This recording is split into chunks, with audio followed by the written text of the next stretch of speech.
Hello everyone, I'm Tamira Thayne. I'm the founder of Who Changed You Publishing and the author of The King's Tether, Foster Doggy Insanity. I'm one of the co-editors of Rescue Smiles and The Wrath of Dog. I will be doing two author events this weekend in Northern Virginia. I'll add that information after the video. If you would like to come out, I would love to see you and sign a book for you. So I thought in honor of the author events, I would read a sample to you from The King's Tether, which has just been recently released. And this is actually a short story that goes before The Wrath of Dog. So I will read the first part of this story. It's the King's Tether, a Chained Gods series prequel story.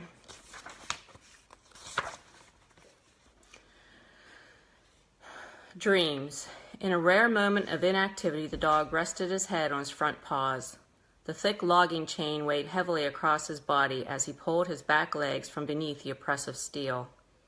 He was too depleted to keep up the heavy pacing, too thirsty to pant, too hungry to lift his nose to the air in search of food.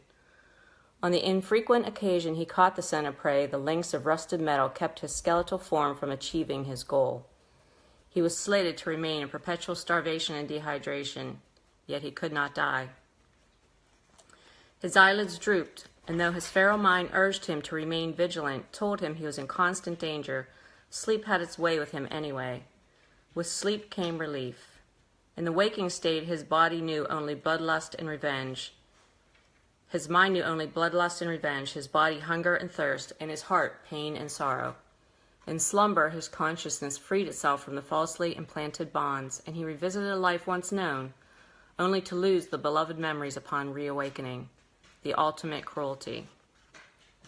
In the dream, he searched for a woman. It couldn't be just any woman. According to the prophetess, he would know her when he saw her. After months of scouting, his despair had grown at the impossibility of the task. No women drew him to her. There was no siren's call. He and his team of adept men and women had scoured the country, the world, yet there'd been no pull anywhere. In frustration, he'd bid his squad to remain behind today. He needed to clear his head, logging the 30 miles to the peaks of the Shenandoah Mountains alone in order to lose himself in the beauty Earth offered through the breathtaking vistas of Skyline Drive. He rarely transformed himself to his canine form since coming here because the search for the woman had been all-consuming. There was simply no time allotted for fun or relaxation, the gift of peace offered by his shepherd counterpart. But he would quickly reach the point of explosion if he didn't release some of this pent-up anxiety. The future of his dimension rested on his weary shoulders, and the lack of progress toward his end goal was beyond frustrating. Spotting a pull-off with signs for the Appalachian Trail, he made a snap decision. Yanking the steering wheel to the right, he smoothly cruised the old Jaguar into the nearest parking spot. He smiled to himself at the mental image of a dog driving a car with a cat emblem perched on the hood. Only he was aware of the irony, and it was one of his little inside jokes that, truth be told, had a lot to do with his choice in vehicle. He locked up and hiked a few hundred yards up the trail before ducking behind a tree and disrobing. In dog form, he had no need for clothing, but he definitely required his skivvies and other trappings to return to his car as a human. He hid his clothes and keys beneath a mountain laurel bush and quickly and painlessly transformed himself into his German shepherd, Happier Half. He broke away from the marked trail to save himself any interactions with humans who might peg him for a lost dog, picked up a deer trail, and sprinted full on through the mountains.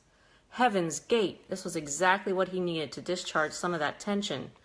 After his wildly freeing initial release, he slowed down, loping and sniffing his way for well over 2 hours before tiring and turning reluctantly back toward the trail, his clothing, his car, and the resumption of his search. It was dusk when he finally reached his Jag and backed out of the spot. As he cruised toward the lot's exit, a woman stumbled from the woods and collapsed face first 20 feet in front of his car.